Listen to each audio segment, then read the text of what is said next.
PM Modi और BJP की राष्ट्रवादी सरकार द्वारा की जा रही कामों से विपक्ष में खलबली है।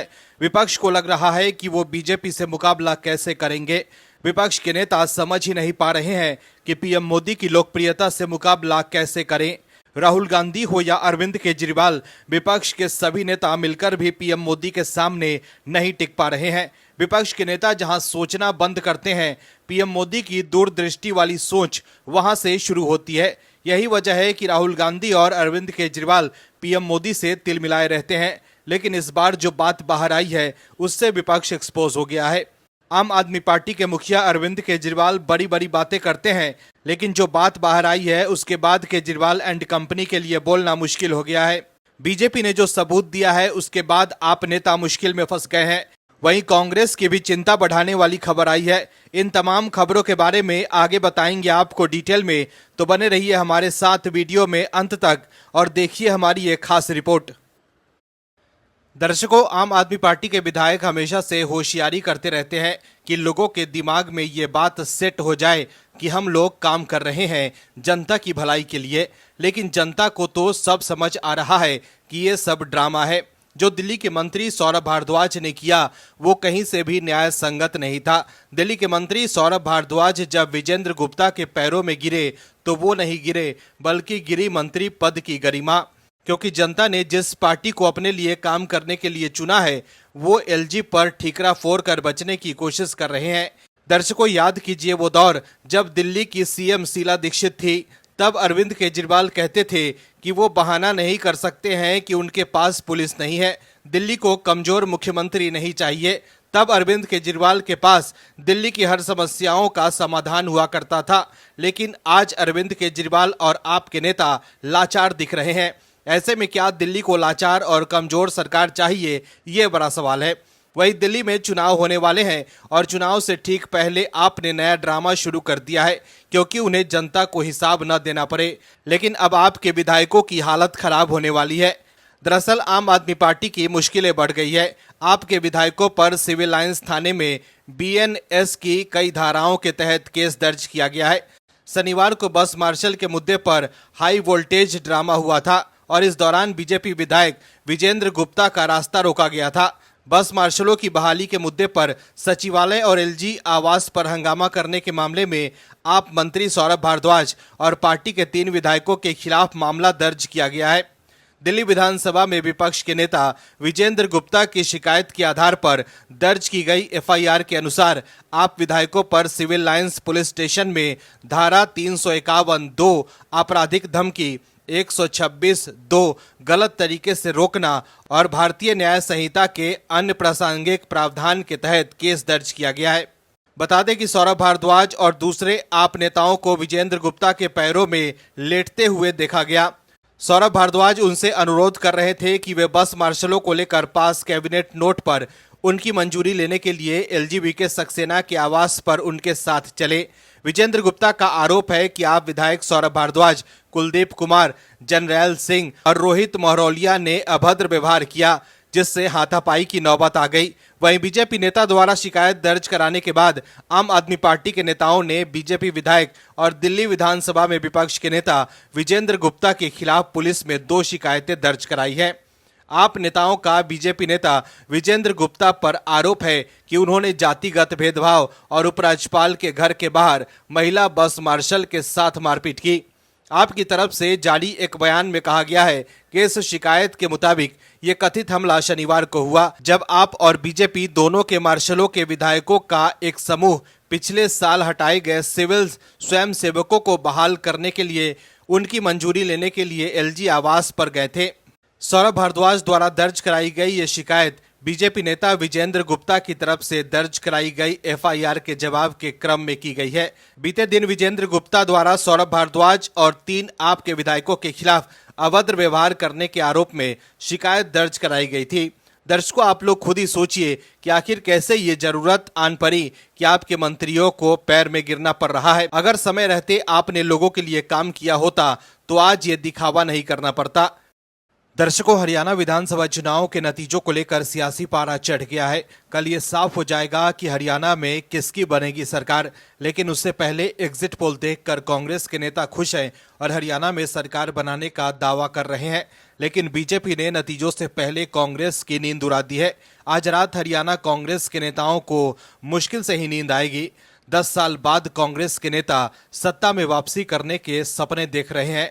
लेकिन बीजेपी ने कांग्रेस को जो झटका दिया है उससे कांग्रेस में खलबली मच गई है। और ऐसा न हो कि नतीजों के बाद कांग्रेस के नेता ईवीएम पर ठीकरा फोड़ने लगे।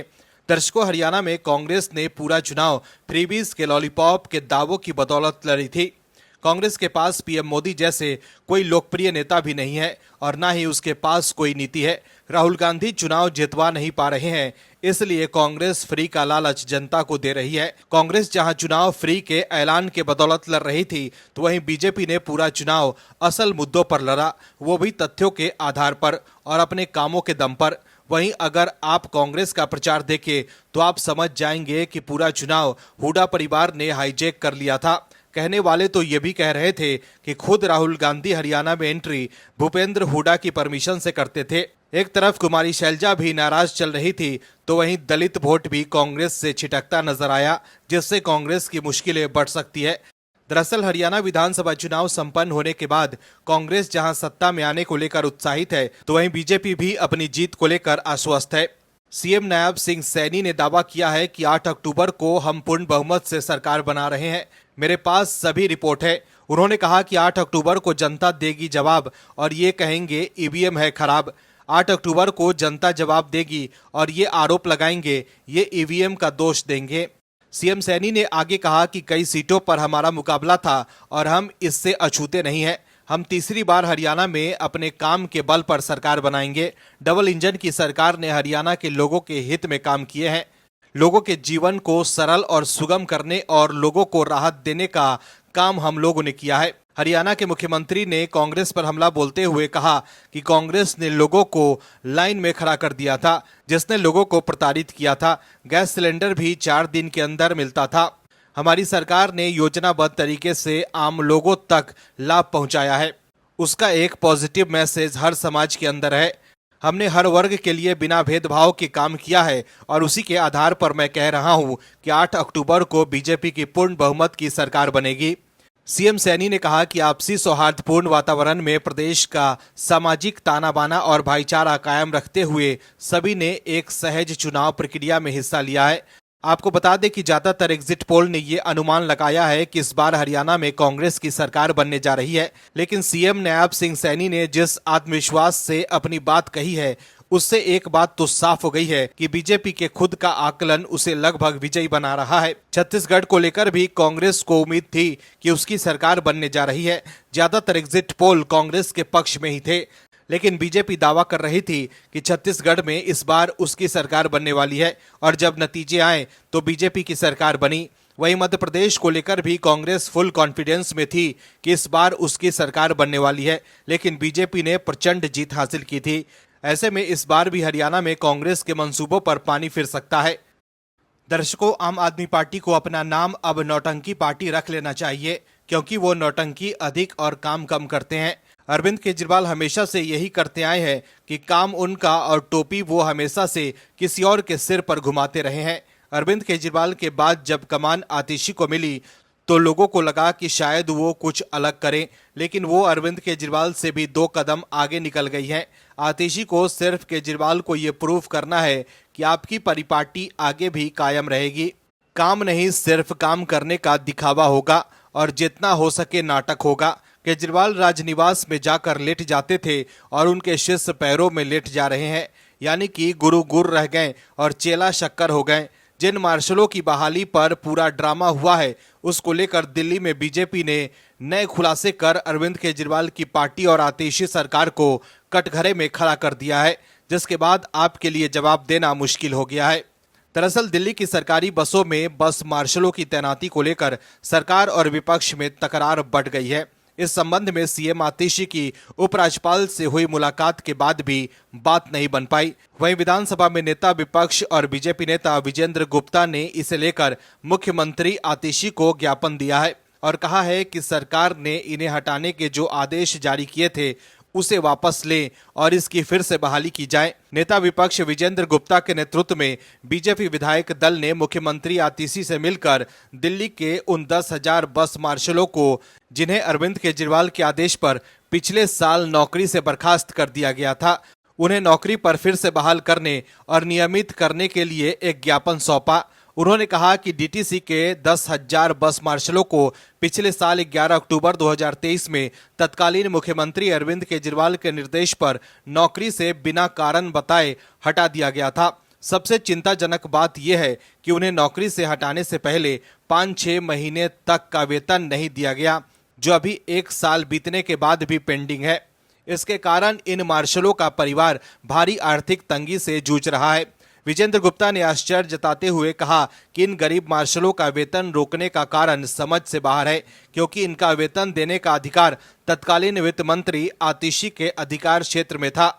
लेकिन उन्होंने जानबूझकर इस मुद्दे को राजनीतिक रंग देते हुए इससे संबंधित फाइल उपराज्यपाल को भेज दी, जिस पर उपराज्यपाल ने यह स्पष्ट रूप से लिखा है कि ये विषय संबंधित मंत्री के अधिकार क्षेत्र में है और इसका निर्णय उनके द्वारा ही लिया जाना है। चूंकि आम आदमी पार्टी क्योंकि हर चीज को राजनीतिक रंग देने में माहिर है, इसलिए इन्होंने इन 10,000 मार्शलों का वेतन रोक दिया और फिर 5-6 महीने बाद मुख्यमंत्री केजरीवाल के निर्देश पर नौकरी से बाहर कर दिया। उन्होंने सरकार पर आरोप लगाते हुए कहा कि मुख्यमंत्री के साथ हुई बैठक में सरकार की तरफ से असहयोग और नकारात्मक रवैया सामने आया, जो कि बहुत ही दुख का विषय है। बीजेपी इन मार्शलों के साथ है, इसलिए बीजेपी विधायकों की ओर से विधानसभा में इन्हें नौकरी पर बहाल करने और फिर नियमित करने का प्रस्ताव रखा गया था और सदन में पारित भी किया गया। इसके बाद की कार्रवाई दिल्ली सरकार को करनी थी, जिसके पास इस पर कैबिनेट नोट तैयार करने और उसको कैबिनेट से अप्रूव कराने की जिम्मेदारी थी, लेकिन सरकार ने इस पर कोई कार्रवाई नहीं की। विजेंद्र गुप्ता ने आगे कहा कि जब वो बीजेपी विधायकों के साथ मुख्यमंत्री आतिशी को मार्शलों के मुद्दे पर ज्ञापन सौंपने के बाद बैठक से बाहर आए, तो सचिवालय परिसर में पहले से ही उपस्थित आम आदमी पार्टी के विधायकों और असामाजिक तत्वों ने मुख्यमंत्री आतिशी की मौजूदगी में उनके साथ दुर्व्यवहार किया और हाथापाई की। दर्शकों, बस मार्शलों की तैनाती को लेकर आम आदमी पार्टी राजनीति कर अपने आप को बचाने की कोशिश कर रही थी, लेकिन बीजेपी के नेता जब आतिशी के पास ज्ञापन सौंपने गए तो वो उनके साथ कथित तौर पर दुर्व्यवहार किया और हाथापाई करने लगे, जैसा आरोप बीजेपी के नेता लगा रहे हैं। इसको लेकर बीजेपी नेता ने पुलिस में शिकायत भी की है। कांग्रेस नेता राहुल गांधी बीजेपी पर तो खूब आरोप लगाते हैं और निशाना साधते हैं, लेकिन अब कांग्रेस पूरी तरह से घिर गई है, जिसके बाद राहुल गांधी के लिए बोलना मुश्किल हो गया है। हरियाणा और जम्मू कश्मीर के बाद अब महाराष्ट्र और झारखंड का सियासी पारा चढ़ गया है और पीएम मोदी ने कांग्रेस को ऐसा लपेटा है महाराष्ट्र में कि सरकार बनाना तो छोड़िए, महाराष्ट्र कांग्रेस के नेता और दिल्ली में बैठे नेता सोच रहे होंगे कि रहने दो भाई, मत लड़ो महाराष्ट्र का चुनाव। पीएम मोदी ने भ्रष्टाचार के खिलाफ लड़ाई कैसे लड़ी जाती है और विकास कैसे किया जाता है अपनी रैली में, इसका एक उदाहरण देकर महाविकास अघाड़ी का खुद का विकास सत्ता में आने के बाद करने वाला सपना बहुत हद तक चूर चूर कर दिया है। जो लोग राष्ट्र प्रेमी पीएम मोदी को ना जाने किस चीज का सौदागर बताते थे, आज पीएम मोदी ने ऐसे लोगों को नशे का सौदागर तथ्यों के साथ साबित कर दिया और पूछ भी डाला कि क्या युवाओं को नशे में धकेल कर कांग्रेस सत्ता चाहती है। नशे के मामले में गिरफ्तार आदमी और उसका कांग्रेस नेताओं के साथ फोटो और कांग्रेस की इस पूरे मामले में हिला हवाली इस बात को साबित करती है कि कांग्रेस कहीं न कहीं बैकफुट पर है, नहीं तो कांग्रेस के नेता ऐसे खामोश तो नहीं रहते। दरअसल पीएम मोदी ने कांग्रेस पर जमकर हमला किया। पीएम मोदी ने दिल्ली में 5,000 करोड़ की ड्रग्स पकड़े जाने के मामले को उठाया और कांग्रेस पर खूब बरसे। पीएम मोदी ने कहा कि कांग्रेस युवाओं को नशे की लत में धकेलकर उस पैसे से चुनाव लड़ना और जीतना चाहती है। दरअसल दिल्ली पुलिस ने एक इंटरनेशनल ड्रग सिंडिकेट का खुलासा कर 5,000 करोड़ से ज्यादा की कोकीन बरामद की है। इसको लेकर पीएम मोदी ने कहा है कि मैं महाराष्ट्र के लोगों को कांग्रेस की एक और करतूत बताना चाहता हूं। आपने खबरों में देखा होगा कि अभी दिल्ली में हजारों करोड़ रुपए की ड्रग पकड़ी गई है और देखिए दुख की बात, इस ड्रग रैकेट का मुख्य सरगना कौन निकला? कांग्रेस का एक नेता उसका मुख्य सरगना निकला। पीएम मोदी ने कहा कि कांग्रेस युवाओं को नशे की लत में धकेलकर उस पैसे से चुनाव लड़ना और जीतना चाहती है। हमें इस खतरे से सावधान रहना और दूसरों को भी सावधान करना होगा। हमें साथ मिलकर ये लड़ाई जीतनी होगी। बता दें कि 5,000 करोड़ की कोकीन के तार दुबई से भी जुड़े पाए गए हैं। इस मामले में गिरफ्तार तुषार गोयल 2022 तक दिल्ली प्रदेश कांग्रेस का आरटीआई सेल का चेयरमैन रहा है। आरोपी ने सोशल मीडिया प्रोफाइल पर भी इसकी जानकारी दी है। कई कांग्रेस नेताओं संग उसके फोटो सामने आए हैं। तुषार गोयल दिल्ली के वसंत विहार का रहने वाला है। पीएम मोदी ने वाशिंग से महाराष्ट्र दौरे की शुरुआत की है। उन्होंने पोहरा देवी में जगदम्बा माता मंदिर में पूजा अर्चना की और पारंपरिक ढोल बजाया। इसके बाद संत सेवालाल महाराज और संत रामराव महाराज की समाधि पर श्रद्धांजलि अर्पित की। इसके बाद पीएम मोदी ने वाशिंग में बंजारा विरासत म्यूजियम का उद्घाटन किया। फिर एक कार्यक्रम में पीएम मोदी किसान सम्मान निधि की 18वीं किस्त जारी की। पीएम मोदी ने वाशिंग में करीब 23,300 करोड़ रुपए की कृषि और पशुपालन क्षेत्र से जुड़ी योजनाओं की शुरुआत की। पीएम मोदी ने महाराष्ट्र में कुल 56,000 करोड़ रुपए से अधिक की लागत वाले डेवलपमेंट प्रोजेक्ट्स की शुरुआत की है। दर्शकों, महाराष्ट्र में अगले महीने चुनाव होने वाले हैं। ऐसे में महाराष्ट्र से पीएम मोदी ने कांग्रेस पर ऐसा प्रहार किया है जिसके बाद पार्टी के लिए जवाब देना मुश्किल हो गया है। Bureau report, OMH news. और भी वीडियोस देखने के लिए चैनल को सब्सक्राइब करें और बेल आइकन को दबाएं।